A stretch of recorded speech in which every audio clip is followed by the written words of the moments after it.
Zahvaljujem se vam, da ste nam dali priložnost,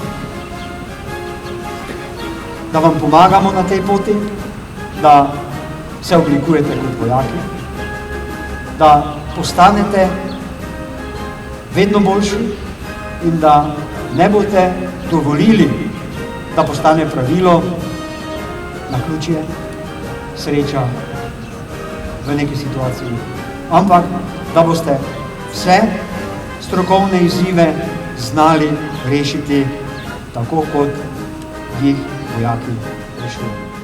Prisegam, da bom branil samostojnost, neodvisnost, svobodo in ozemeljsko celovitost moje domovine Republike Slovenije ter vestno in odgovorno izvrševal svoje naloge pri njeni obrambi.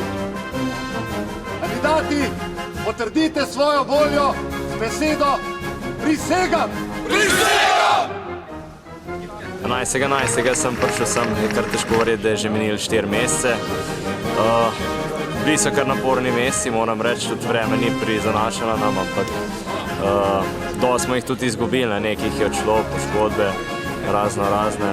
Ampak na koncu tisti, ki smo ostali, smo preživeli skupaj, smo pravili vse preverjanje, smo zelo zadovoljni in smo veseli, da smo lahko tle prisegli v Vipavi, tle v začetku te lepe spomladi. Prostovoljno služenje je bilo, lahko rečem, zahtevno, vendar sem zadovoljen, da sem šel. Se pa mislim tudi zaposliti v Slovenski vojski, ker me tako delo zanima, delo na terenu, polno izzivov.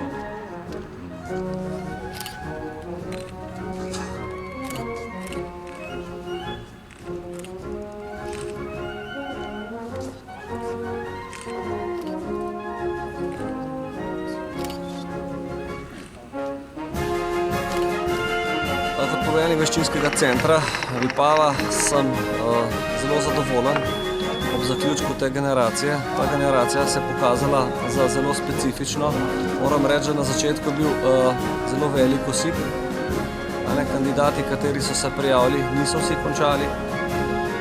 Vendar na koncu smo dobili tisto, kar Slovenska vojska potrebuje, to se pravi kandidate, kateri zmorejo in hočejo. In s tem, ko so skončali, so pokazali, da so z pravega testa in da so primerni za nadaljnje delo tako v prostovoljni rezervni sestavi, kot tudi v stalni sestavi Slovenske vojske.